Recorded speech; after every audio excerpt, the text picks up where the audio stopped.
Ladies and gentlemen, my name is Mark Spragg. I am the Regional Manager for the National Federation of Roofing Contractors, South Western Region, England and Wales. And I would very much like to welcome you to the 2021 online Zoom meeting. We hope that you will find this meeting both informative and enjoyable. However, before we begin, we need to go through a few housekeeping points. We intend that the meeting will last approximately an hour and a half. All participants will be muted throughout the presentations. There will be Q&A functions. There'll be 2 of them. If you have a question, can you please use the Q&A function that you will find at the bottom of the screen? May I ask that you do please keep the questions polite. Questions will be answered where possible during the Q&A sessions. Alternatively, we intend to try and get round all the questions and answer them in due course by email. The meeting will be recorded and we will be made available soon afterwards. May I also ask that you put your phones on mute as well. Now I'd like to quickly run through the agenda for today's meeting. After we've finished the welcome, there will be a regional report on the state of the South West region, what we've done in 2020 and a slight look forward. We will then look about the appointment of the regional officers and committee for the forthcoming year. We will then look towards the keynote address by the Right Honourable Stephen Crabb MP, and that will be at approximately 3 o'clock. Following that, there will be a briefing by the headquarters team, led by the President, the Chief Executive, and members of the senior leadership team. After that, there will be a panel Q&A. And finally, there will be a summary by the chairman of the region. Now, that's enough from me for the time being, but I would now at this stage very much like to introduce and welcome the chairman of the South West region, and that's Mr. Greg Brett. Thank you, Mark. Ladies and gentlemen, welcome to our Members' Day and AGM.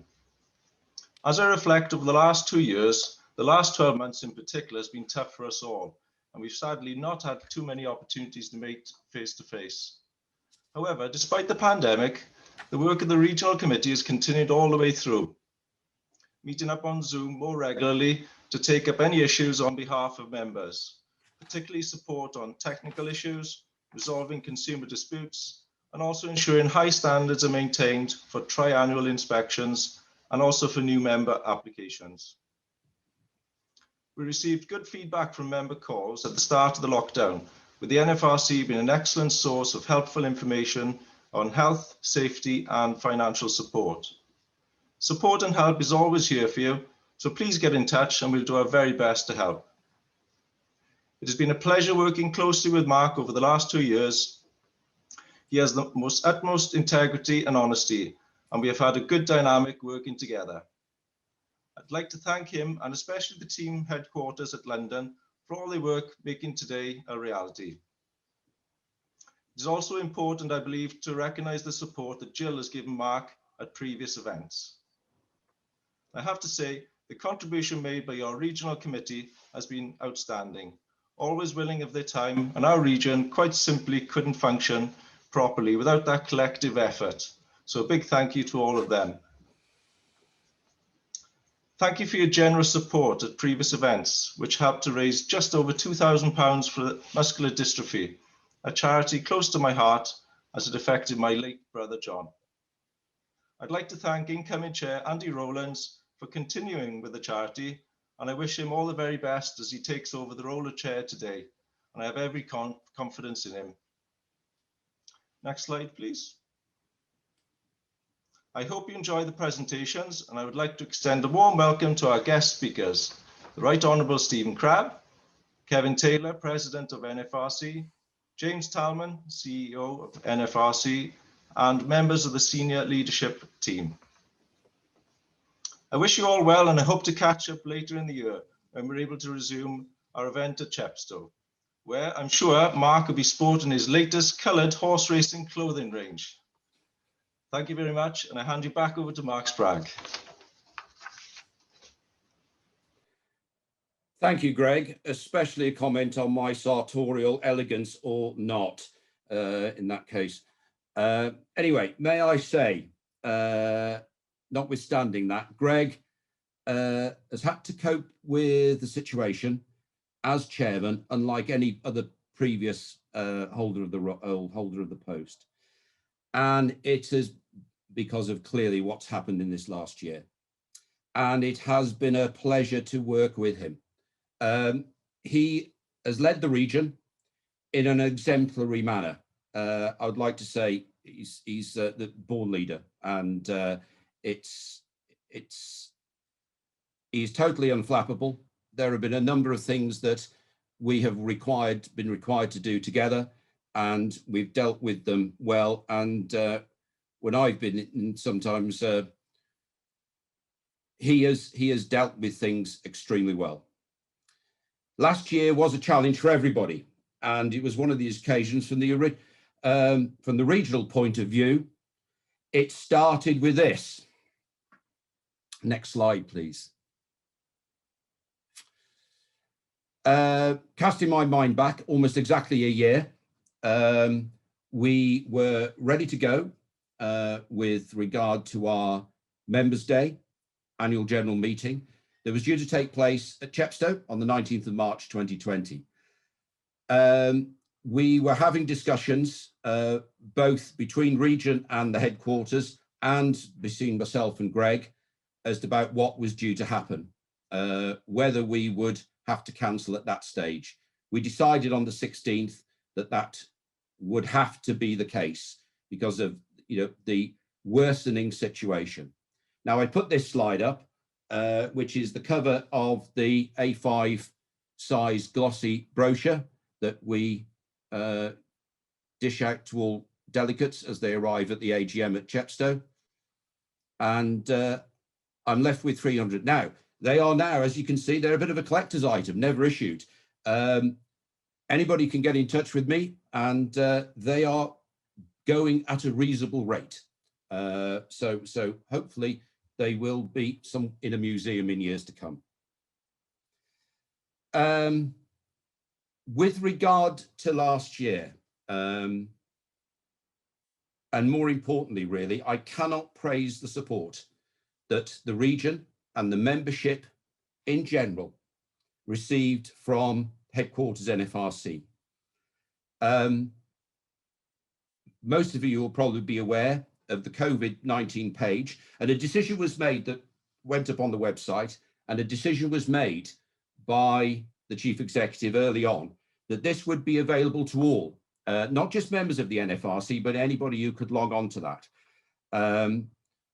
The page in the early days of the pandemic was being updated twice a day, on occasions I remember 3 times a day.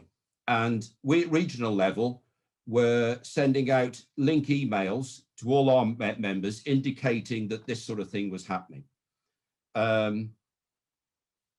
There were guidance notes being put together by Bob, who will be talking later, head of technical, and these proved invaluable. As a result of the decision to make the page available to anybody, I can think of at least 2 current members of the Southwest region who have joined in this last year, who joined as a result of seeing what the NFRC could do. I was very fortunate insofar as there was a group of the NFRC regional, Southwest Regional Committee, who got together. I termed them the Southwest Coronavirus Support Group, who assisted me and worked tirelessly in those first few weeks after lockdown, contacting members, and we were able to do that very, very quickly. Some we weren't able to contact immediately because they'd gone straight on furlough or closed the company temporarily. And others, there were a number of problems to deal with. As you remember, merchants closing, those not really fully understanding what the situation was, and the guidance that we were able to give them via the website and steering the member in the general direction of where to look was invaluable. And we had some good feedback from that. And it was an interesting year. Can I have the next slide, please? I put this slide up and it shows the basic statistics of our members. Currently, we have 160, or this is as at the 31st of January this year. The number has increased slightly since then. We've got 160. The figure in brackets, 157, was the figure that was at 31st of January the year before, 2020. As you can see, new members which came in during the year, there were 15. Initially, some of them on a provisional basis, and then they were converted to full membership afterwards. And 12 members who left the Federation for a number of reasons. The vast majority of them leaving basically because they decided to close their companies because of the situation that was going forward. But it's a net increase of 3. The members have accepted, obviously, new ways, or we've accepted with regard to the members, new ways of working. There has been an increase in informal inquiries, which we field, sometimes speaking to the inquirer on Zoom. Applications, formal interviews of an applicant takes place in this region on Zoom, where I'm assisted by a member of the committee who just happens to be an expert in that particular type of roofing. And then when we were able to do so, we would conduct site visits to look at the standard of the work of the applicant. We do all look forward to a sense of normality coming back, whatever that might be, when we can all meet up face to face. But I do anticipate that a certain amount of our work going forward will continue online because of the convenience of it. And I think, like a lot of people, before March 2020, I really do wish I'd had some form of shares in Zoom. Can I have the next slide, please? I put this slide up every year. It's the number of written complaints. As you can see, compared with the figure in brackets, which was the year before, there's been no change. It's a relatively small number. When you think about 160 members within the Southwest region and the thousands of jobs that are undertaken by the companies going forward, that's a very, very small percentage. There are a number of other different issues that are raised with me, and that usually results in a phone call, possibly from a member of the public who says there is a problem. The first question that I do ask, have you spoken to the company in question? And they say, no, we thought we'd come to you in first. The first thing I tell them to do is just ring that company. The company will be delighted to deal with your problem, and I never hear about it again. I just want to say it's really, there's no other way to do it but to praise the membership for the lack of problems. There will always be problems depending on what type of work happens. But the vast majority of NFRC members will just deal with those problems straight away in an exemplary manner. And that's something which I find really comforting, and I can offer nothing but praise to them. Can I have the next slide, please? This always gives me a great deal of pleasure every year. As you're aware, health and safety is a huge element for the NFRC, and we always publicise the fact that there are health and safety awards from the previous year that have been awarded to the members. And you can see 30 awards in total, 28 of them being gold, 2 awards silver. But I want to highlight one company in particular, and that is Retain Limited, who are based down in Plymouth, who reached a standard which was above and beyond a standard in health and safety that would normally be expected. And that puts them in the top 10 nationally. That's an exceptional result. Next slide, please. Now, I'd like to come on to, it's already been mentioned by Greg, about the support that we get and the membership gets, as well as the regional office, from our committee. The committee are all volunteers. They're all either running their own roofing companies or holding senior positions in some of our supplier members. Uncomplainingly, they go about their tasks as directed to a certain extent by me, whether they conduct inspections or give sound advice, help out with interviews, and attend 4 or so meetings a year. Without them, the region couldn't function. We have a large region geographically, spread over South Wales and the West Country, all the way down to the western tip of Cornwall, and including the Channel Islands, actually. And members of the committee are geographically spread, and the disciplines are also across the board. I can't praise them enough. Now, on every 2 years, we have a 2-year cycle in terms of the senior officers of the region. And can I have the next slide, please? And this year is no exception. Greg has come to the end of his term as chairman. He will now move to the honorary position of treasurer. So he's still in the senior team to give advice, especially to me.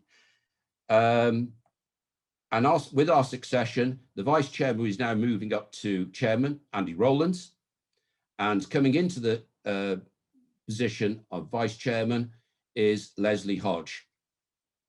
I look forward to working with Andy, which I know he will have resounding success as chairman. Can I have the next slide, please? Regional committee. All the existing committee that have been in place for the last year, they have agreed to carry on.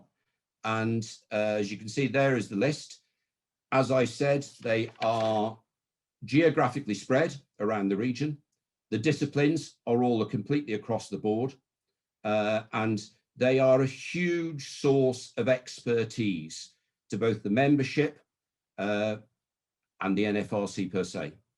When a member of the region, a trade member of the region gets in touch, is that it's almost guaranteed, with a problem, let's say, it is almost guaranteed that there is somebody within that committee who has some form of solution or advice going forward. And I know currently there are about 3 of the list that you see there who are undertaking tasks such as that.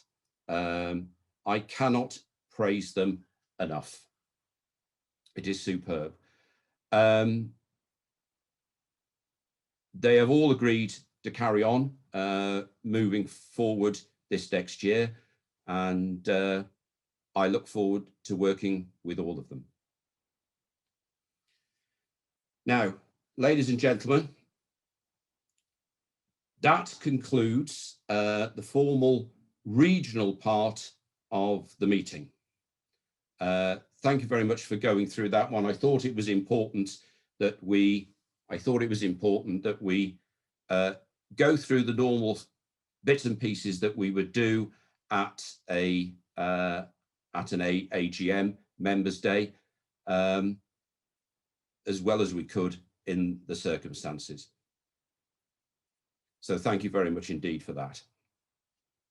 Ladies and gentlemen, we are honoured this afternoon to have a senior member of the UK Parliament, here to deliver the keynote address at our 2021 Members' Day. Stephen was first elected MP for his home constituency of Preseli, Pembrokeshire in 2005. He was educated at state schools in Wales and Scotland and at Bristol University and London Business School. Prior to being elected, Stephen was a marketing consultant and had previously worked in communications and policy roles within London Chamber of Commerce and the National Council for Voluntary Youth Services. As a backbencher in Parliament, Stephen served on the Welsh Affairs, International Development and Treasury Select Committees. Following the 2010 election, he was made a government whip in the coalition government and was promoted in September 2012 to be Parliamentary and the Secretary of State for Wales. In July 2014, he was promoted to the Cabinet as Secretary of State for Wales. He later served as Secretary of State in the Department for Work and Pensions. Stephen takes a strong interest in international development and believes firmly in the importance of the UK's role overseas. He also takes a strong interest in welfare-related issues and how best we can tackle poverty. In September 2017, Stephen was elected to the House of Commons Brexit Committee, and in January of 2020, Stephen was elected as chair of the Welsh Affairs Select Committee. Currently, the committee is conducting an inquiry into how renewable energy projects in Wales can be best supported. It is therefore with the greatest of pleasure that we welcome the Right Honourable Stephen Crabb, MP. Good afternoon, and thank you very much, Mark, for that very kind introduction. It's a pleasure to be asked to say a few words at your annual conference. Greetings from West Wales, a very sunny Pembrokeshire this afternoon. I've spent most of the day interviewing new staff, and with spring appearing, it feels like a bit of a fresh start in my office. And that upbeat mood that I'm feeling today anyway, I would say is shared by many of my colleagues in Parliament.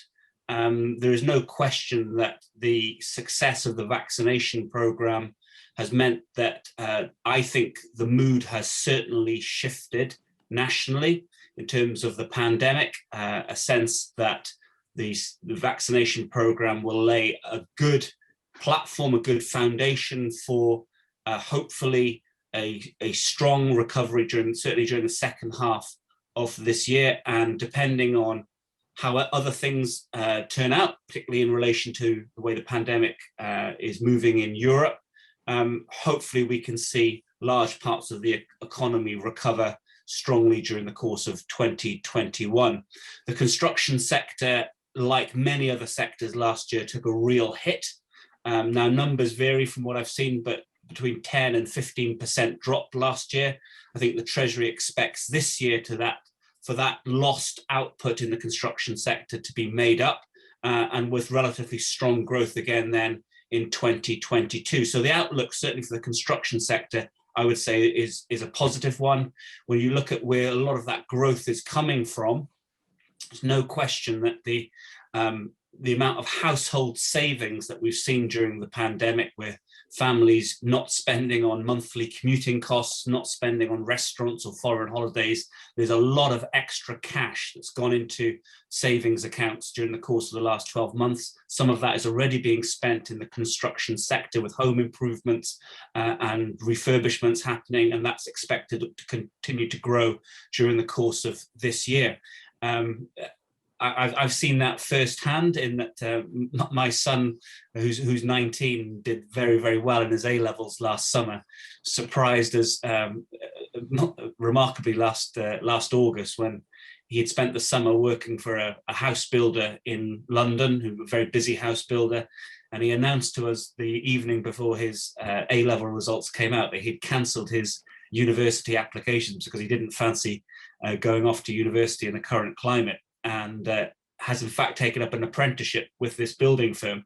So he's decided to do that for the next few years. And from what he tells me and the kind of different jobs he's been working on, the different sites around southeast London and south of England, they're extremely busy. And he tells me that that kind of busyness is shared across the sector from the other firms that they come into contact with. So that is something to feel positive about. I think some of the risk factors around that positive scenario that I'm outlining, skills certainly. A lot of companies I speak to in West Wales say that they struggle still to find the right skills. Sometimes that's very specific technical skills. Sometimes that's just finding young people with the right set of life skills and motivation to want to get into the industry and hold down a job reliably. The government is taking, I think, significant strides to try to support businesses to hire more people, and particularly apprentices. So if you were following the budget earlier this month, the Chancellor Rishi Sunak announced an increase in the financial incentive to support apprenticeships, which I think is a positive thing. I think we should be in a golden age, a golden era of apprenticeships at the moment. We're moving the focus much more back to the importance of vocational skills and celebrating vocational skills, domestic vocational skills in our economy, and seeing those kind of career paths rewarded. I was asked to say a couple of words about green homes strategy. Obviously, the government is placing a lot of emphasis on climate change, on so-called building back better, and again in the run-up to the budget, the government announced extra support for modification of homes to make them greener, more environmentally friendly, to tackle carbon emissions.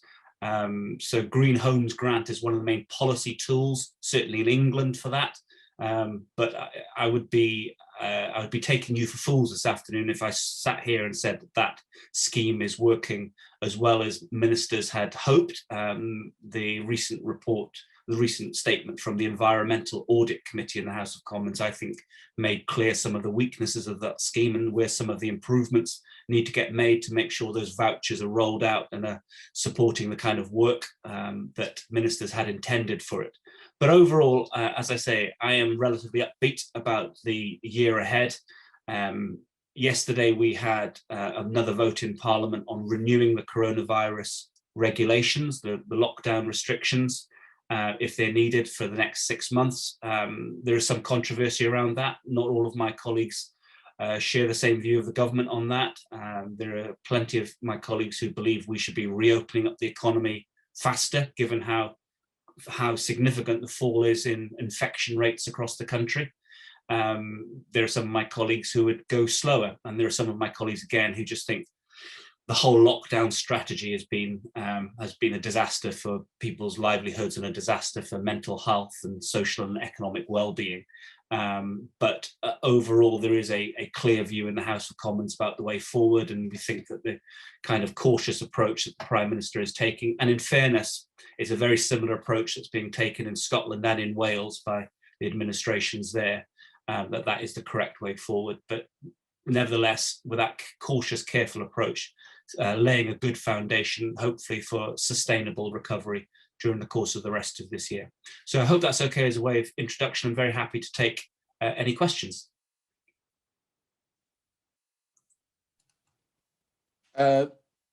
Stephen, thank you very much indeed for that. Is that, as Stephen has said there, as indicated, he has very kindly agreed to take questions. And as I said at the start during the housekeeping session, you can type in questions using the Q&A facility at the bottom of the page. However, we have had some posted questions before, Stephen, and there's one in particular which came from one of our larger companies based in South Wales, and that is, what is your view on industry calls to reduce VAT from 20% to 5% for both repair and maintenance work? So I'm a big supporter of this, and I've written to ministers previously about this when I've met with members of the Federation of Master Builders locally in my constituency. That point has been raised by them. I know that other construction industry trade bodies have also been pushing this point. Now, the pushback from ministers, when I've discussed this with them, is that they say, well, given how busy the renovations and refurbishment activity is at the moment, is it needed? Do we need to cut the VAT rate to stimulate it, given that a lot of builders are busy? But I've been persuaded very strongly by construction firms in my constituency in West Wales that that VAT cut actually would unlock an awful lot of extra investment and extra activity that would support sustainable growth in the sector. Oh, that's good. Following on really from what you were saying there earlier on about the Green Homes grant scheme, and I think in Wales the equivalent scheme is, you know, the Nest scheme, the next scheme as well.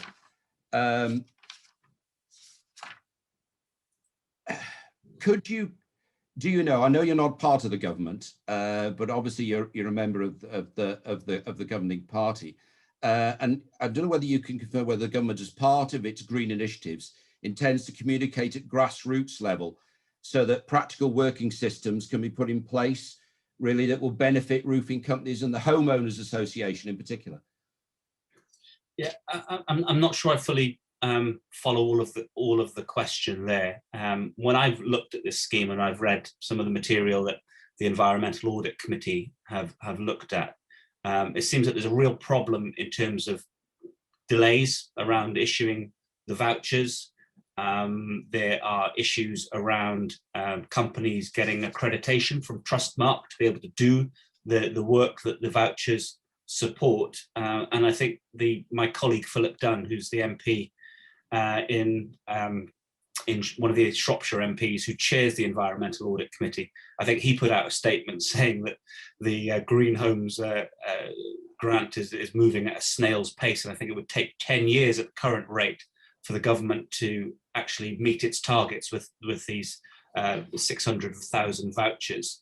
So clearly something needs to happen to make the scheme work better, whether that's a kind of grassroots level in terms of better information for contractors and for companies looking to do this work, whether there's more the problems at the kind of centralized end in terms of processing of the applications.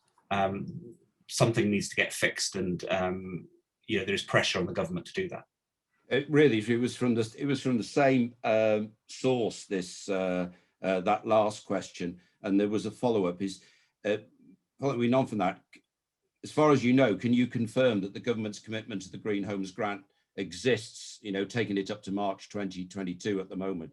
We all know there are problems with it, but do you think that commitment is there? It is there. Ministers want to get this right. The government's put a lot of PR behind it, and there's always a danger when ministers do that the reality doesn't back up the rhetoric and the PR. So they know that there's some work to close that gap. There are at least 1-2 committees in the House of Commons who've been looking at this. So the spotlight is on them to raise their game. And think about the broader political context as well. This year, the UK is holding this big global climate change convention later in the year. So the government needs to show that it's putting its best foot forward when it comes to climate change and environmental policies. And issues like this, which perhaps don't attract the same kind of big headlines as, you know, bringing forward the ban on petrol and diesel vehicles, things like that. But actually, in terms of real gains in terms of climate change, seeing the UK's housing stock brought up to standard in terms of environmental improvements would actually be a really good contribution to us meeting our climate change targets. And you mentioned, Mark, in the introduction, my own committee, the Welsh Affairs Committee in Parliament, we're currently looking at renewable energy generation. So we're looking mainly at offshore wind, tidal power, things like that. But the point has been made to us by expert witnesses who've come before us that as well as these big energy generation projects, don't lose sight of what can be gained by all of those small steps of improvements in making each home more environmentally efficient. I know, thanks for that, for a comprehensive answer like that. I know that it is an issue with regard to the Green Homes Grant and everything else, that half the region, as you know, this particular region of the NFRC is split between obviously Wales and the southwest, so it has its own particular issues here. But that's something that we're desperately keen to make it work going forward. So we're glad to hear that the government do have a commitment to it, and hopefully, fingers crossed, it will as we go forward. I know it's something which is, I know as with your chairman of the Welsh Affairs Committee head, and also as a Welsh MP, you're very keen on apprenticeships and training, and that was something that one of our other members based in South Wales asked a question for you, and that was, how does the government hope to achieve the new housing targets without some form of huge investment and uptake in apprenticeships and training in construction? Yeah, so that's a very good question, and there's been a shift in the construction workforces during the course of the last year. Some of that's Brexit related, a lot of it's COVID related. I think the number of EU-born workers in the UK construction industry dropped by around a quarter over the course of 2020, which is a pretty remarkable shift. So that gap, that skills gap, that labour gap needs to get made up somehow.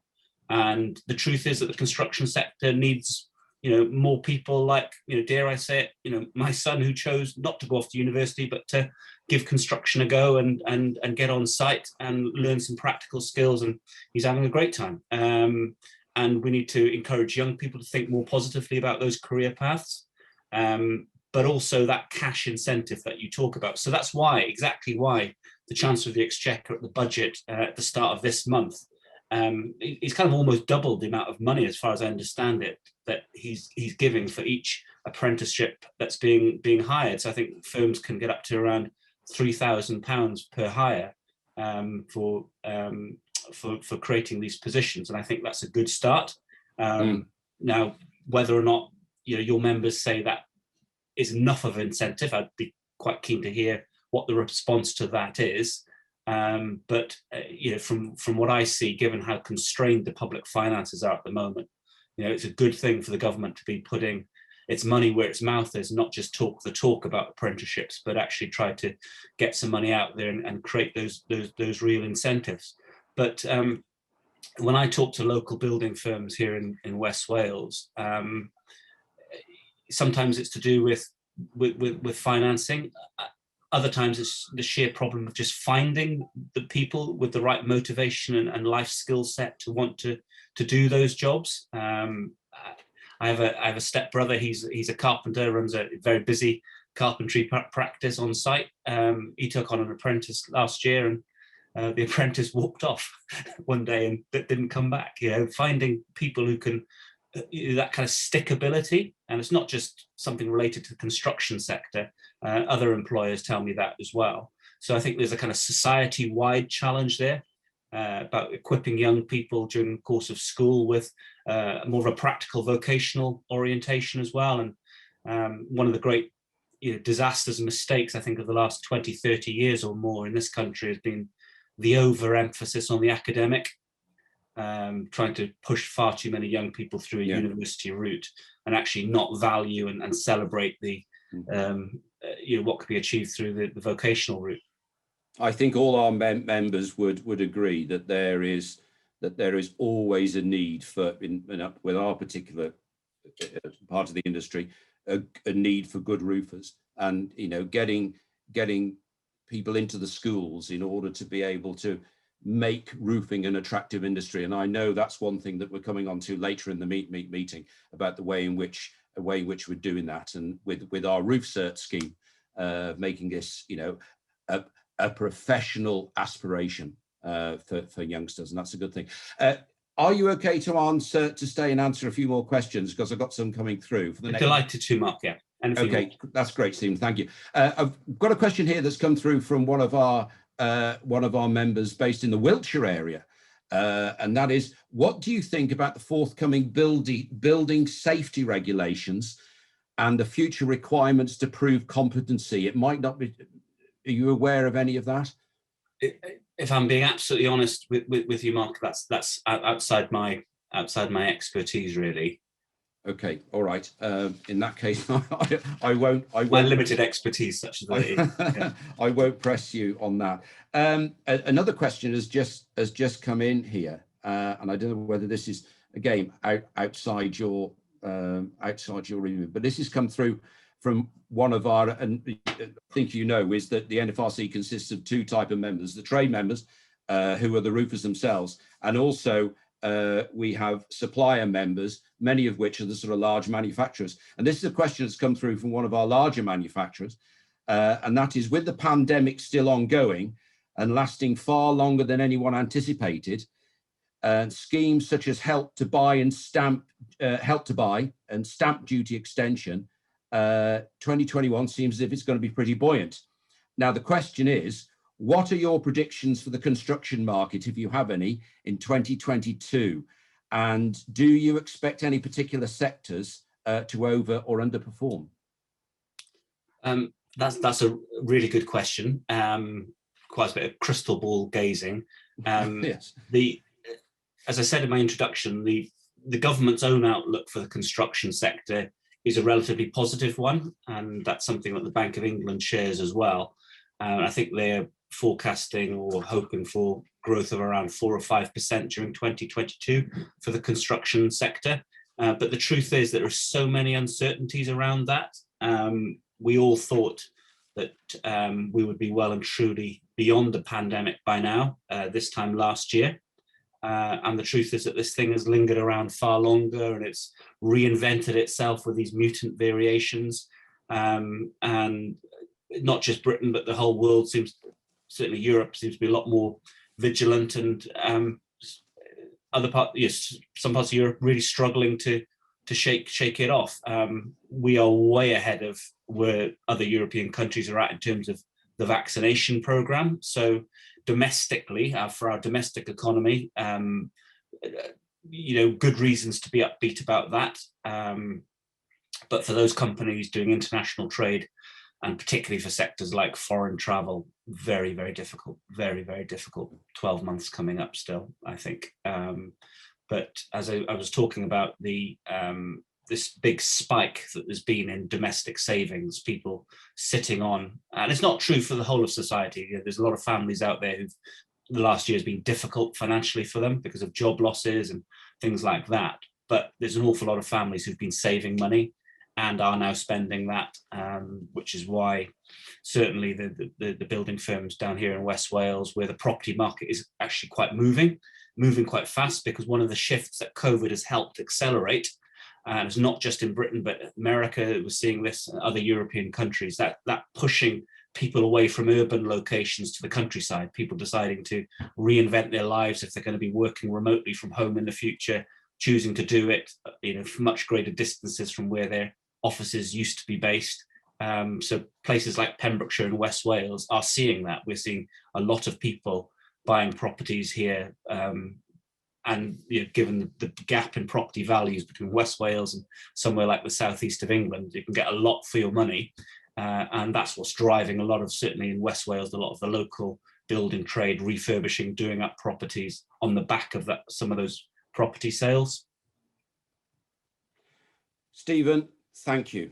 I just want to say here now, and thank you very, very much indeed for that, for giving so much of your valuable time for us here in the southwest of the NFRC. I would like to thank you on behalf of the NFRC for coming on to our online meeting, and in particular from the southwest region. We feel very privileged to have had you attend. It's getting somebody to talk who sits in your position and can give us an insight, I think, is invaluable.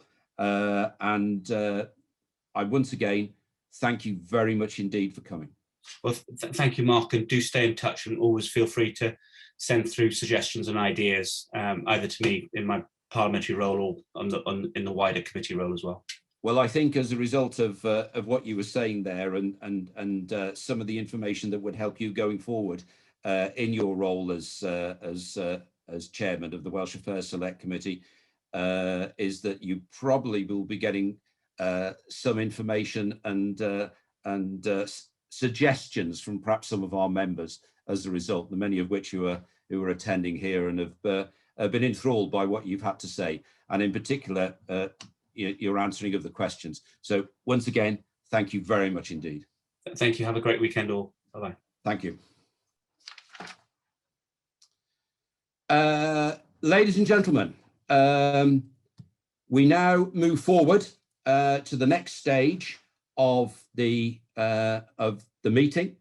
I think you will all agree after that, having somebody of Stephen Crabb's seniority within Parliament has been a privilege, and I know I've said that already, but I think that was hearing it to a certain extent from the horse's mouth. Now let's move on to the next stage, and to kick this next stage off, I am delighted that we are able to welcome the President of the National Federation of Roofing Contractors, and that's Mr. Kevin Taylor. Thank you, Mark. Good to be here. Great session, well organised. So there we can crack on and make it even better. I'd like, first, Mark, maybe just to indulge myself in one particular thing. I'm president of NFRC, proud to be so. Before me, Steve Revel was president. Before him, the chap called Andy King, who I think may be known to some of you. Andy King raised the bar for being president, as far as I'm concerned. He came in at a very difficult time, a new CEO, who I think he brought on very well. And he's doing a good job. I think I'm very proud to have James as our CEO. And there were a lot of change going on at the time. And I just want to let people know how special some people are to the industry. And Andy has very much got the Southwest region in his heart. So, and there's another Andy as well, by the way, here, Andy Rowlands, who seems to do a bit of everything. He taught me more about slating and tiling in 20 minutes around the construction skills exhibition than anyone has, apart from my friend Richard French up in the Midlands, who I think is here as well. So, cracking on, I'm Kevin M. Taylor, M because there's another Kevin Taylor who used to be technical manager at NFRC. I've been in roof refurbishment, commercial and industrial roof refurbishment for the last 46 years. I joined the NFRC Midlands Region Committee 35 years ago, I've been told by Melvin. I'm now incredibly proud to be national president of this increasingly professional federation. Today, I want to offer my thoughts on the culture of our trade association and the wider industry. I'm going to leave all the clever stuff to my colleagues who follow me. If I can have the slide, I've got a slide up here of all the regions of NFRC. Southwest is one of 7 regions. You can see on the map there, roughly. And it is quite a large region. It also, of course, has a funny shape to it as well. I imagine getting from one end to the other is a bit of a journey. As far as governance of NFRC is concerned, we've got a CEO and an excellent team at Worship Street who deal with the operational side of the business of NFRC.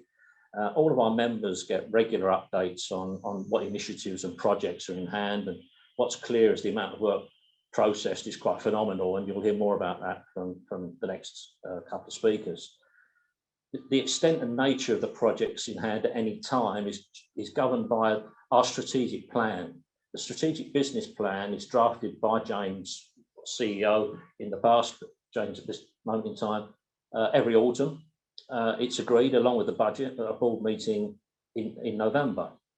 I found that several NFRC members I've spoken to are not aware of the makeup of our board and how it works.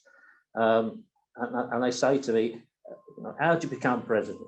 banging on to outdated imperialist dogma, which perpetuates the social and economic differences in our industry and society at large.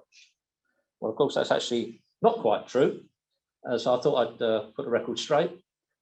The NFRC has 7 regions, as you can see. Every 2 years, each region appoints one of the committee to take the position of regional director and attend NFRC board meetings. The board, therefore, has 7 regional directors. Now, one thing that really is critical to understand and important to me is that to be a regional board member, you must be a manager or owner of an active member company. 3 of the directors of the NFRC board are elected to be officers every 2 years. That's the president and 2 vice presidents. And they are replaced as regional directors by someone else. For example, Colin McCorkdale in Scotland has just moved up to vice president. So Carol Cameron has come in to represent Scotland board.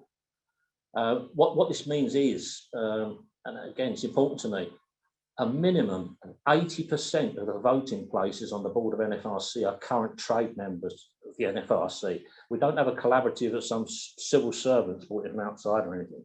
80% of the votes at that meeting are practicing roofing contractors. So although James and his team drive the business forward, come up with the strategy and policy, it's looked at by the board, it's agreed by the board, and then James and the team get on with it, basically. And I would urge anyone who's interested in getting more involved in NFRC, regionally, technically, short, long term, do just that. Contact Mark, contact the help desk, if you're at all interested in getting involved in any of the work that goes on NFRC, because as you'll probably realise at the end of today, there's an awful lot of other stuff going on, and there's a couple of projects I'm very keen on that I'd like people to get involved in. Speaking of which, the theme today is the way forward. I believe there are cultural changes that are either necessary in our industry or at least would further professionalise the industry. And I put my 5 key areas on the next slide, which I'll put that up. These are things I've banged on about for ages, and I'm not going to dwell on them because I haven't got time, but I could easily spend half hour on each and summarise in 20 minutes. Safety is number 1. It's always number 1. It will always be top of my list, period. Collaboration is the next one I have. We've got a very diverse industry when you think about it, geographically, culturally, administratively. We're 3 countries. We've got goodness knows how many local authorities. We've got numerous different disciplines, some of which have their own, if not trade associations, there's certainly some bodies that support that particular activity. The NFRC logo, which is visible at the bottom right-hand corner of the screen, it says leading roofing excellence. And that's what we endeavour to do, to lead, not to dominate.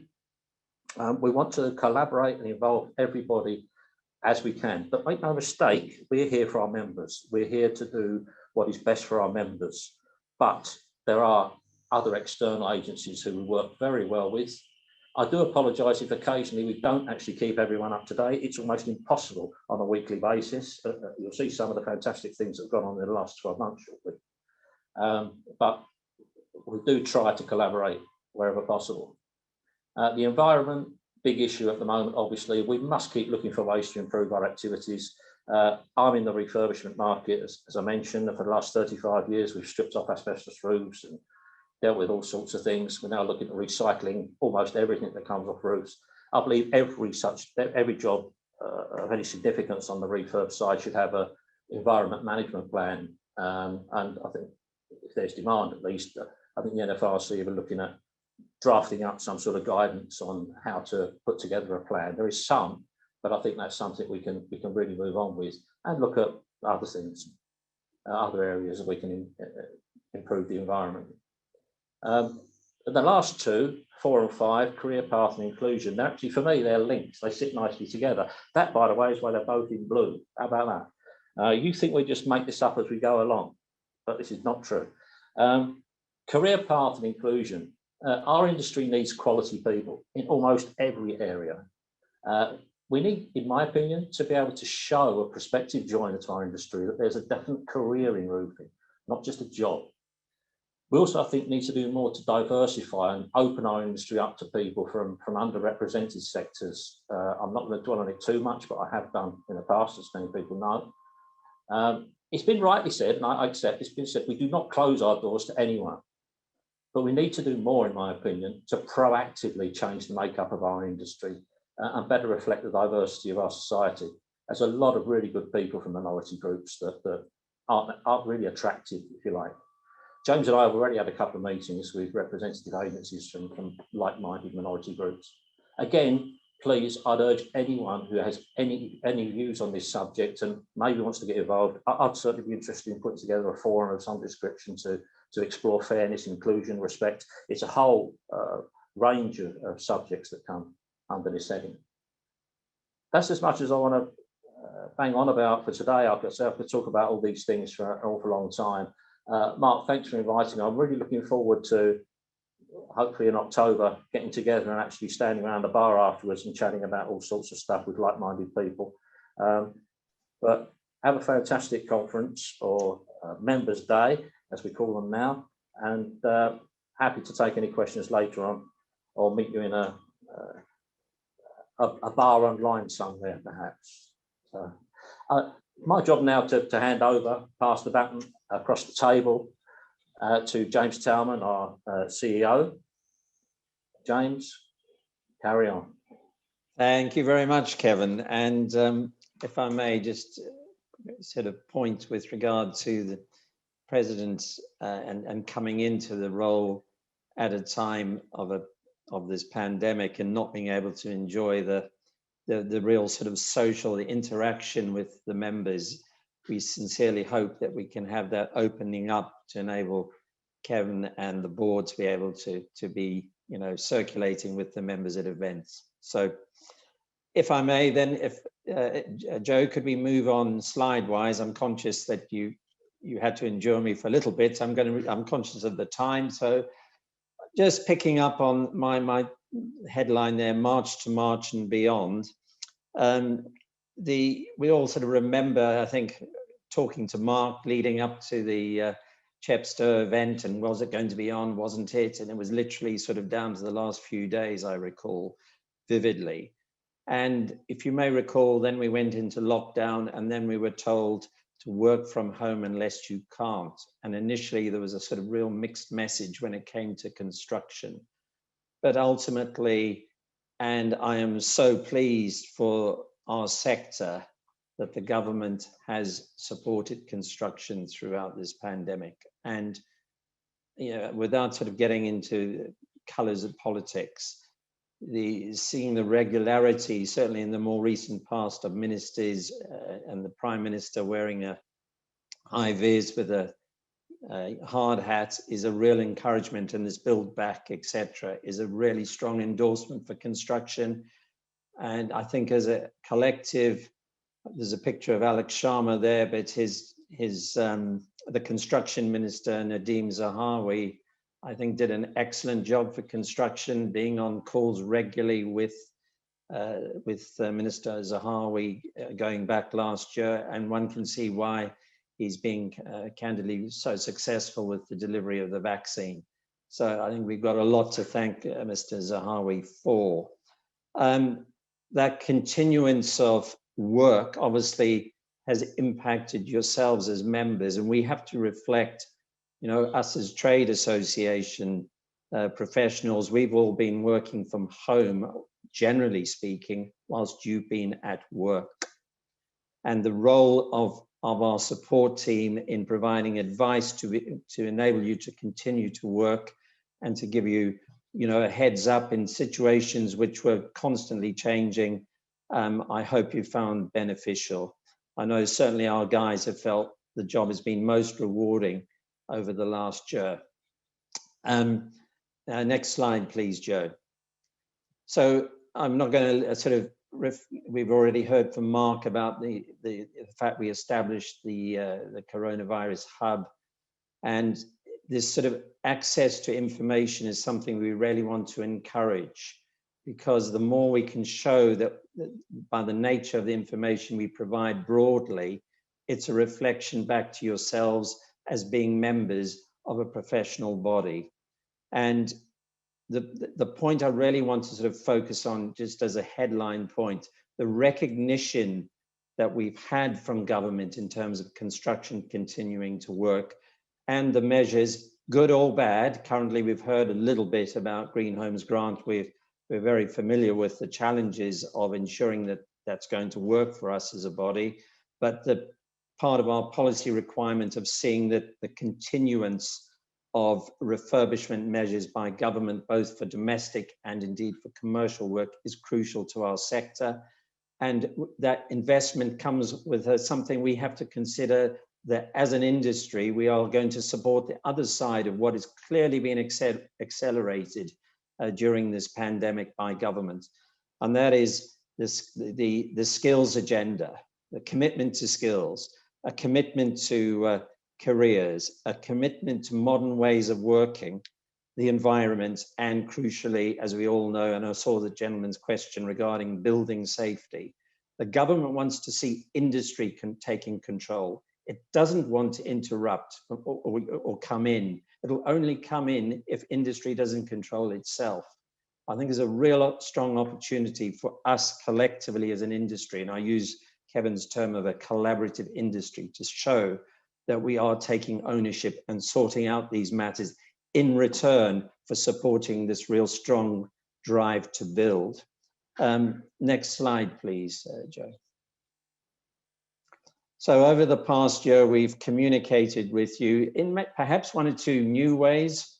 One of the ways we felt was quite important, I know there's been a proliferation, if I can say that word, on Friday afternoon, of podcasts, but we felt particularly for our sector could be add value through particular topics, and we introduced my two colleagues, Pip and Phil, the Rooftop podcast, which is gaining listeners monthly, but we're trying to focus on topics clearly that are relevant to you as members. So we would really like to see more of a two-way dialogue with regard to things you'd like to see focused. Indeed, we'd like to get members on the podcast to give you your experiences. And the more we make it a community broadcast, the better. So other things we've done, you might have hit your doorstep or your works at the end of last year, a rather large member pack, which included, I think when I last looked, it certainly had over 16 pieces of key documentation. And I think probably one of the most important ones was something that you could use with regard to promoting your membership in quotations, etc. What separates you by being a member of the NFRC from the rest? And that is the work that we continually look to improve upon. Next slide, please, Joe. So then the other part of this, reflecting on how we continually improve the offer to you, is we need to have that two-way dialogue. I think I remember a year or two reflecting that I brought this up at a speech at Chepstow. So I know it can be a real struggle for you as working contractors to, oh, not another survey, but we're trying to ensure the roofing industry, I repeat, the roofing industry has clear data that we can take to government and other stakeholders to reflect your needs. So at the end of last year, we introduced our first members survey. I was very pleased to see the results with regard to the Southwest and Wales. Generally speaking, we're above the norm with regard to demand, but we all have to reflect on the other parts of this survey. Crucial things that are impacting you as members currently are skills, shortage of labor, particularly I know in the house building sector, and indeed, as we know, across the UK currently with products. So can I urge you every quarter, please, please, please, could you just feedback? I don't think it takes about 10 minutes to complete, but the more comprehensive data we have from yourselves, the more we can then reflect on what we need to do on your behalf. Next slide, please, Joe. So finally, just a very quick sort of snapshot of where we are and where we're looking to go this year. So I've broken this into two bits. On the screen is the bit that we do with Parliament. So a gentleman like Stephen Crabb earlier. So I'm not intending to go through all 6 points now. I'm just going to highlight a couple. the part of the renewal of, or the refurbishment and the energy needs that we've got to sort out with our targets with carbon have a massive impact with commercial buildings. That had sadly been seen to be neglected by the construction industry in its lobbying to government. And we, the NFRC, have been very strong with the Construction Leadership Council to push for an equivalence, if you like, of measures which the government have introduced for the domestic market. The data on energy loss from commercial buildings is staggering. And we're very much seeing that as one of our sort of fundamental drivers for stimulating demand over the next few years. It's interesting as well that the government are linking the refurbishment of the energy refurbishment of commercial buildings to a PAS standard. So you may be familiar with PAS 2030 stroke 2035 for domestic. Well, coming shortly is PAS 2038 for commercial buildings. So that is a very, very important one. Another one I'm just going to pick up on there very quickly. It's actually a movement on from a particular topic, which was reverse charge VAT, which sadly as an industry, not just us, the whole of construction, we didn't convince the government to change its mind. But and this is all related to liquidity, but there's an area that we are working with government, and we raised a question with Robert Jenrick this week, linked to liquidity, and that is retention. We firmly believe, as a sector, the measures we're doing to professionalize our industry and the work that you do in that professional capacity should not, in any shape or form, be subject to retention. And I can assure you that we've got some interesting work we're currently doing, which we're on dialogue with MHCLG on, and we'll update you on this over the coming months. And then my sort of overall point in terms of strategy, I'm just going to highlight the 7 points that are crucial to this year. So one is I'm just repeating the point of continually reviewing and improving our member offer. That goes every year. Review, improve, improve. Secondly, support our regions to grow influence with specifiers, building owners, and off the back of that, ensuring we're promoting you as members. Third, launching a careers hub with mentioning what our president said, with clear career path to a nationwide network of training providers, which comes from you and the broader industry. Fourth, the early adoption of the Building Safety Charter and Code on Construction Product Information. We want to be ahead of the game. 5, ensure that our investment in our certification business, the NFRC Competent Person Scheme, grows its existing business base in self-certification and new opportunities with the revised Trustmark framework and shortly PAS 2030 stroke Green Homes Grant. 6, social environmental actions through our refreshed charitable trust. And finally, support innovation in ways of working, materials, and training. Ladies and gentlemen, I'm delighted now to hand over to my colleague, Mr. Bob Richardson. Many thanks, James, and good afternoon. Firstly, before I commence the technical update, I would like to take this opportunity to thank all the members of the South West region that participate in all our technical committees. Next slide, please, Joe. All these members, both contractors and suppliers, unselfishly give up their time, provide invaluable knowledge and expertise to assist other members, promote the Federation, and all for the benefit of the industry. Many thanks. This update will consist of a review of some of the bigger projects that we've been involved in over the past 12 months and a snapshot of what we'll be involved in over the next 12 months. Next slide, please, Joe. So firstly, projects that we've been involved in the last 12 months. The Trailblazer. The Trailblazer is the new apprenticeship standard.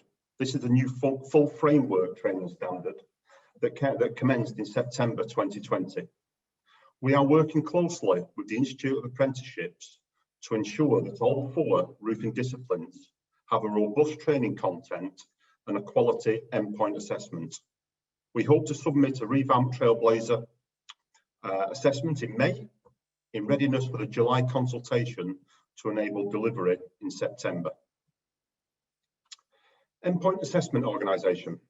The NFRC is working towards becoming an endpoint assessment organisation, registered with the Education and Skills Funding Agency as part of the new Trailblazer standard that I have just mentioned. All learners will now have to undertake an endpoint assessment to pass their apprenticeship. And with the assessment, skills, knowledge and experience that the NFRC holds, we are in a unique position to ensure quality when undertaking this assessment.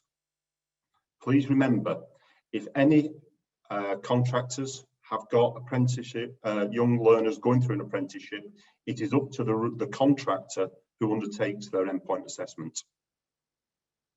We've produced a homeowner's guide to roof work. As undertaking roof renewals, maintenance or repair work can be a daunting task for homeowners. This handy guide provides an overview to the different types of roofing systems, simple roofing terminology, standard types of roof materials and designs.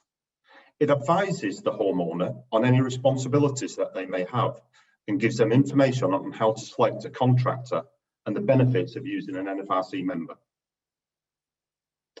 A working group formed by members of the NFRC Safety, Health and Environmental Committee have drafted an updated version of the NFRC Safety Passport, which has been integrated into a mobile app by the NFRC Marketing Department. The app will be available for download via the Android or Apple Store by the end of April. And lastly, accident statistics, he says. Every year, NFRC members have consistently lower accident rates than the rest of the construction industry. NFRC member accident rates are less than 3 times the average for all occupations and a staggering 7 times less than the construction average.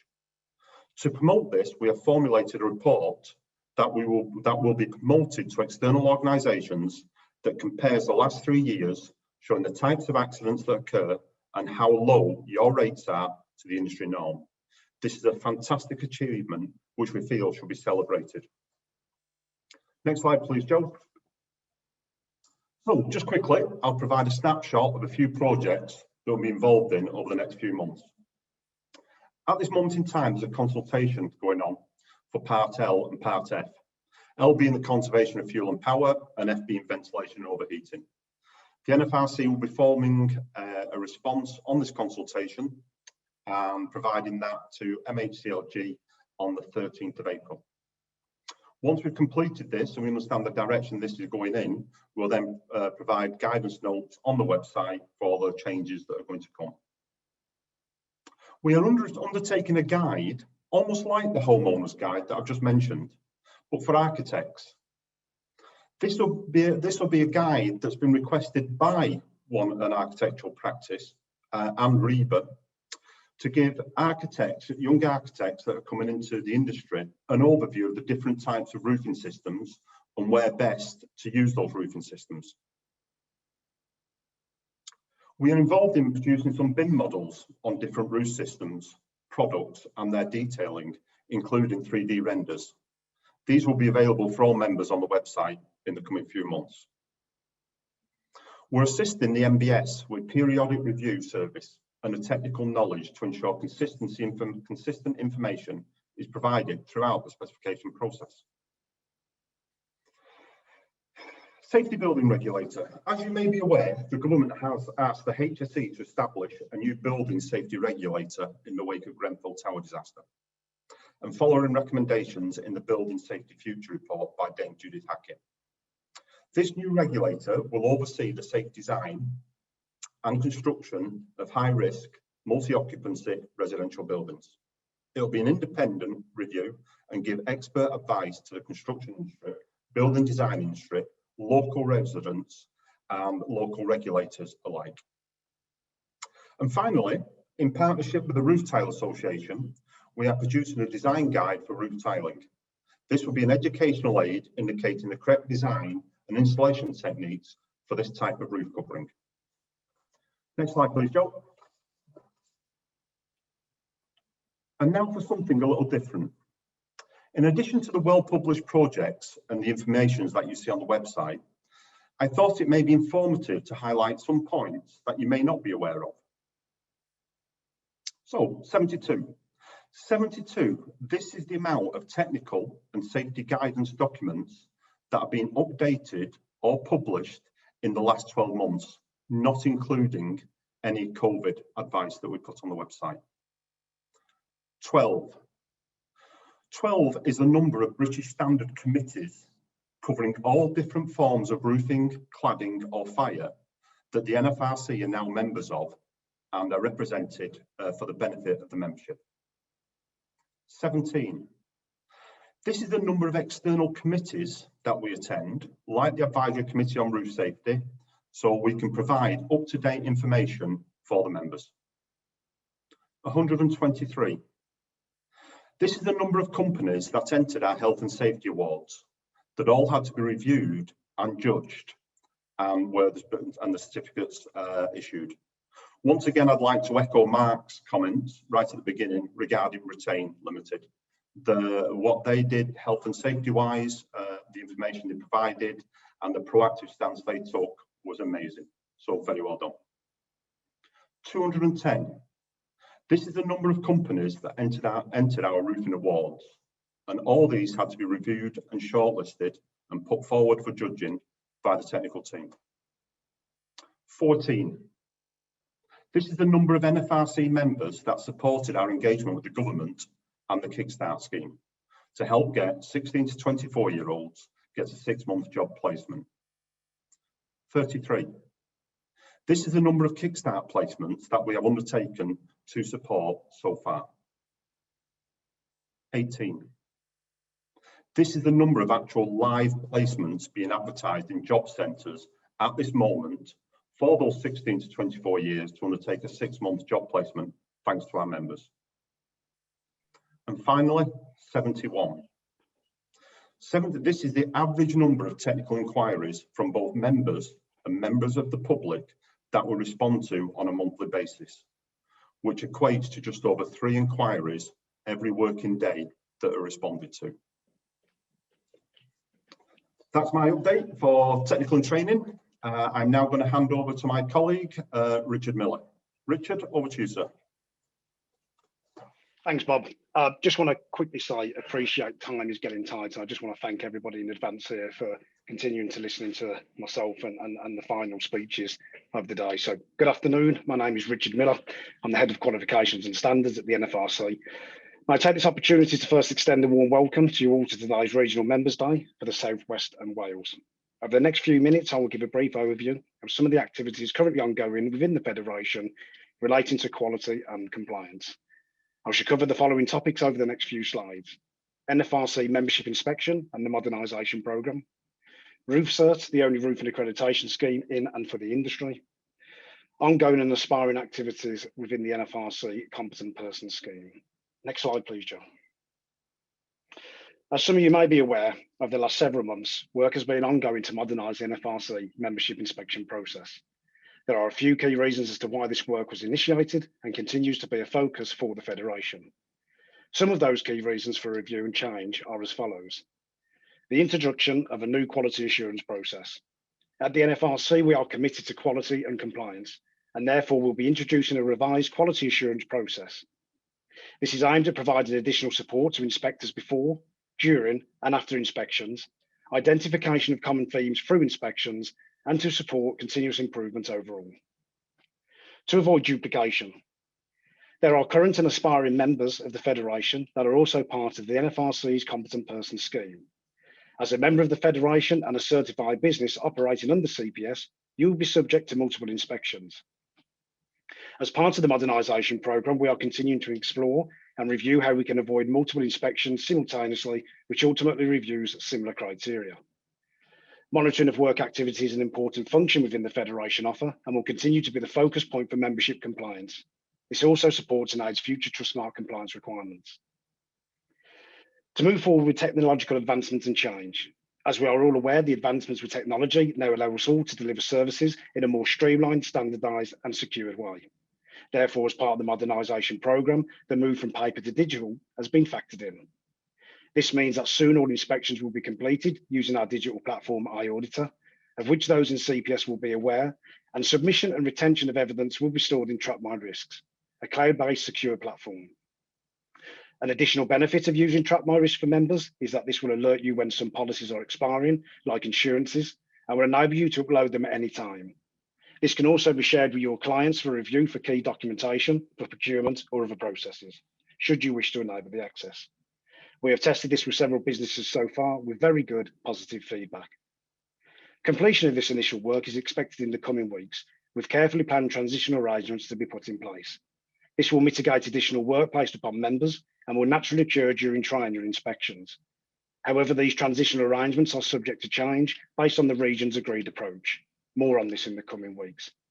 I would like to take this opportunity at this point to again thank Mark Spragg for his continued support in the development and future rollout of this work activity. Next slide, please.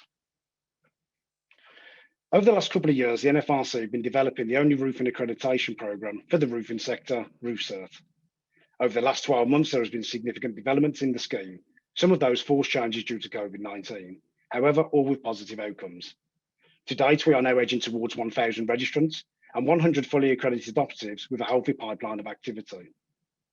There has been a total of 675 examinations, which relates to nearly 24,000 technical questions asked and answered by the workforce, thus providing a clear steer on future upskilling requirements. There has also been a large uptake in health and safety awareness training. RoofCert is currently open to all businesses and operatives in the following areas for NVQ holders: roof slating and tiling disciplines, RBM, single ply, mastic asphalt, and roof sheeting and cladding.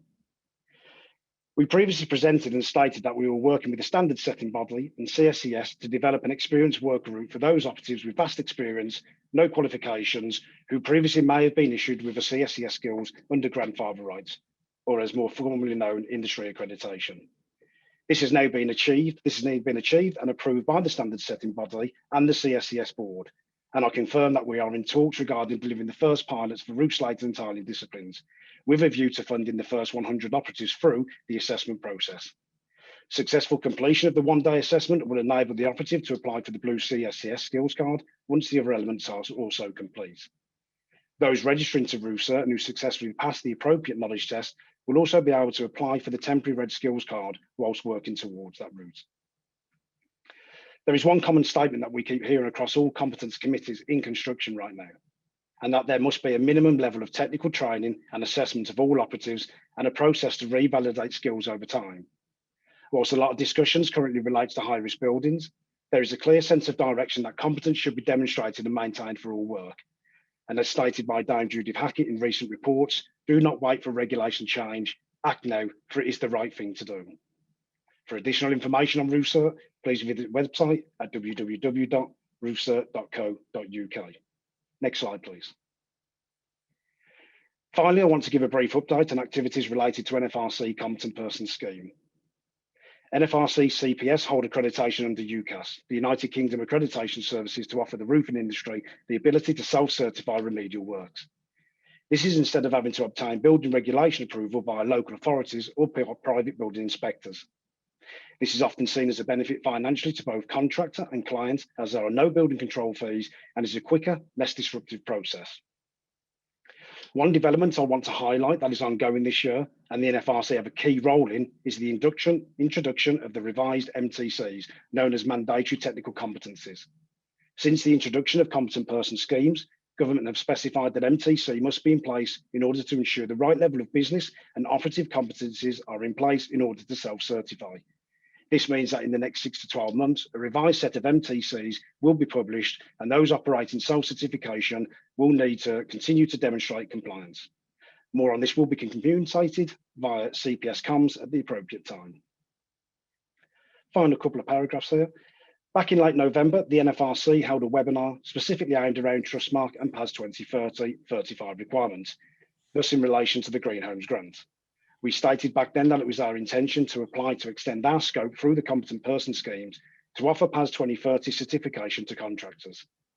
I can confirm our current position is that we have submitted all the required evidence to UCAS for extension to scope 4 PAS 2030-2019 and are now awaiting confirmation from them to pursue the final step, this being a witnessed audit. We have set up a PAS 2030-35 committee within the NFRC that met for the first time this week, with a clear aim on ensuring the NFRC and its members are given the information required to obtain PAS 2030-2019 certified status. More on this will follow in the coming weeks, and we expect to have the process and scope extension finalised in April. Finally, I'd like to point out that the NFRC CPS will also be offering the base Trustmark membership to NFRC members for a small fee, as has been circulated recently, and in time for our extension to scope, we'll offer PAS 2030 related measures for those aspiring businesses. I'd like to finally take this opportunity to thank you all for listening to me today, and I'd like to hand back over to the team. Thank you very much.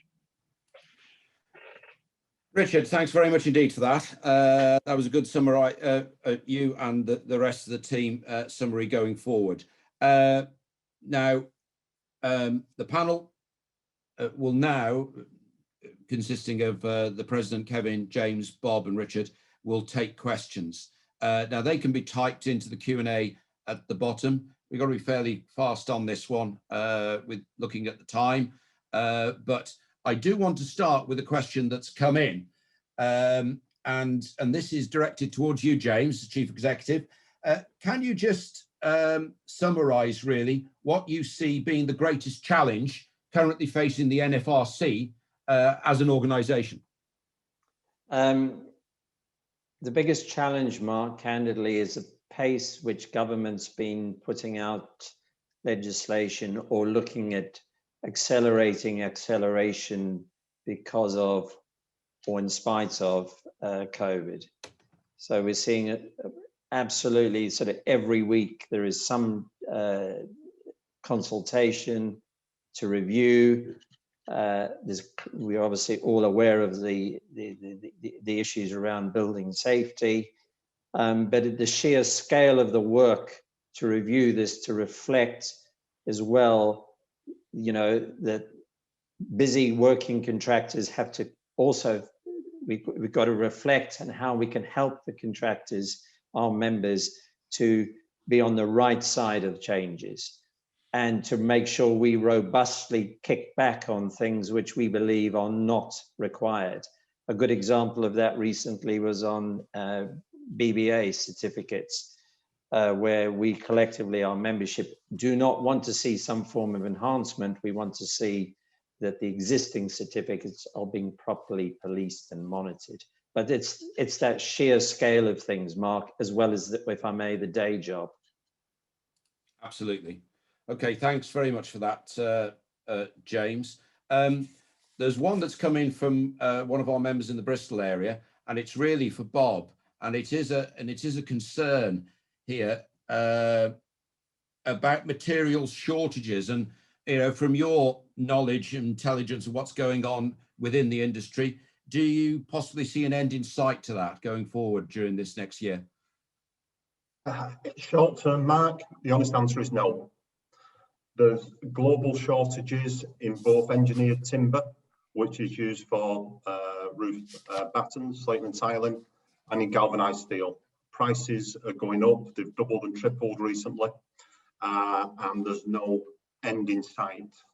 Obviously, due to the pandemic, a lot of mills, mines and forestry work was suspended. There's also been quite a big problem in timber shortages in America, and some attack they had over there from beetles that took a lot of the surplus stock off the factory floor. So they're importing an awful lot from places that the Europe would normally import it from. So at this moment in time, no, it's going to be tough and difficult. We're actually producing guidance notes at the moment on this and advising members to advise their clients accordingly due to cost and delays in procurement of getting materials onto site. Okay, thanks very much indeed, Bob. It's just one final question here. I just that for Richard really is somebody's just asked, what's been the reaction from various construction companies and developers to RoofCert? I think naturally, Mark, as everybody, as there's change on the horizon, some people treat it with scepticism. I think ultimately those who have currently signed up to the process and going through the process really begin to see the benefits of it, in particular around what their operatives do know and in relation to what they don't know and how that can support future upskilling. But I think one thing's very, very clear, and in some of the wider groups for construction, leadership council, etc., that I'm on, the direction of travel is very clear in terms of competence, and that is for revalidation and to ensure that we've got the right skills moving forward, and that all operatives within the system are both. Sorry, and Andy's on the screen there. I think we need to mute him. It's very clear that operatives need to be continuous with their technical, health and safety and fire-related training, as well as true competence measurements over a period of time. The future's looking very bright for RUSA. We're well ahead of the game in the roofing industry, and that's over to the roofing industry for supporting this programme over the last few years, and we'll continue to educate others within the construction sector with what we've been achieving. Brilliant. Thanks very much indeed, Richard, and thanks everybody on the panel there for those questions and also your presentations. Thank you very much indeed from that. We just finally thank the President, thank you, James, for his overview and particular levels of expertise, Rob and Richard. I'd now like to move forward, please, to our final stage of the conference. And as you may know, this meeting is notable in another way, in that it marks the handover takeover of regional chairman, which happens every 2 years. And to that end, it gives me very great pleasure to introduce the new chairman of the South West Region, England and Wales, Mr. Andy Rowlands. Thank you, Mark. The big introduction. It's left for me to try and do it justice now. Taking over as chair of the region in front of a computer screen from the confines of my office wasn't quite what I anticipated when I agreed to take on the role. But in a year of personal and collective challenges for us all, it's a small price to pay, really. I want to start by thanking Greg for all his efforts during his tenure as chair. In what has been a difficult and uncertain time for the region, his contact has been exemplary, and he has led the committee with great effect. He will be a hard act to follow. Thank you, Greg. I would like to thank our guest speakers, Stephen Crabb MP, NFRC President Kevin Taylor, and NFRC CEO James Talman. I hope you found their speeches as informative and insightful as I did. Next, I need to thank Bob Richardson and Richard Miller for their presentations, because as chair of the Slate and Tiling Committee and NFRC board member for the South West region, I'm probably more familiar with the efforts of the senior management team and head office staff than most people present. But when condensed down into these informative presentations, even I'm still amazed with the volume of work they get through on behalf of the NFRC membership. As work continues to modernise and improve the member benefits, and with initiatives such as RUSERT and the Competent Persons Scheme progressing, it really does look like the NFRC are showing us the way forward. Next slide, please, Joe. Thank you. When you become vice chair, you start to think about which charity you would choose when it's your turn. But once the pandemic had taken hold and all fundraising opportunities during Greg's last 12 months were cancelled, it became obvious to me that the correct thing to do would be to allow Greg to continue to raise funds for the muscular dystrophy charity, as it's so personal to him. I'm happy to do this for my 2 years as chair and will support Greg in regional fundraising activities. I hope he will do the same. Before I hand back to Mark, I would like to thank him and the staff at head office for putting on such a well-organised event. There's been a huge amount of effort to make this as successful as it has been. In my experience, Mark's organisational and planning skills are second to none. His military precision coupled with his meticulous eye for detail go a long way to making our NFRC region as strong as it is. I look forward to working with him closely over the next 2 years. Thank you. Back to you, Mark. Thank you very much indeed, Andy. Now, before I go and we sign off and we end the meeting, is that I just want to bring your attention, please, to a number of individuals hinted at by Andy that without this wouldn't have been able to take place, and that's in the headquarters. I want to mention the contribution, huge contribution of Phil Campbell with his expertise in communications, both externally and internally. Tennant, his marketing skills, and he's leading the marketing department superbly. Number of reasons, you know, with the membership pack and everything else, but also the assistance in order to getting this off the ground. I'd also like to mention Carol Ray, her superb liaison skills, and her wise counsel as well going forward. And that's been and that's been a great help to me, as well as everybody else. I'd like to also mention Pip Applegate. Her graphics and have set the tone, obviously, for this, and she's been required to produce number of versions of this presentation, and she's done that very, very quickly and accurately and superbly, I think. But last but not least, I want to thank Jo Fleming, who's been acting as the host this afternoon, and she has been in communication with everybody. She's taking the calls and basically been a huge support to me, and I've been contacting her on a regular basis over the last month or so, and she has been invaluable to this. I now just want to finally bring your attention. This is very much for this year, for our sort of members' days to a certain extent, and that's that we have the next bit of it, we're penciled in for Tuesday, the 26th of October, 2021, assuming that we've moved forward into the broad sunlit uplands of post-vaccinated Britain. That's something that we look forward to, and I look forward to welcoming most of you at our event there on the 26th of October in Chepstow.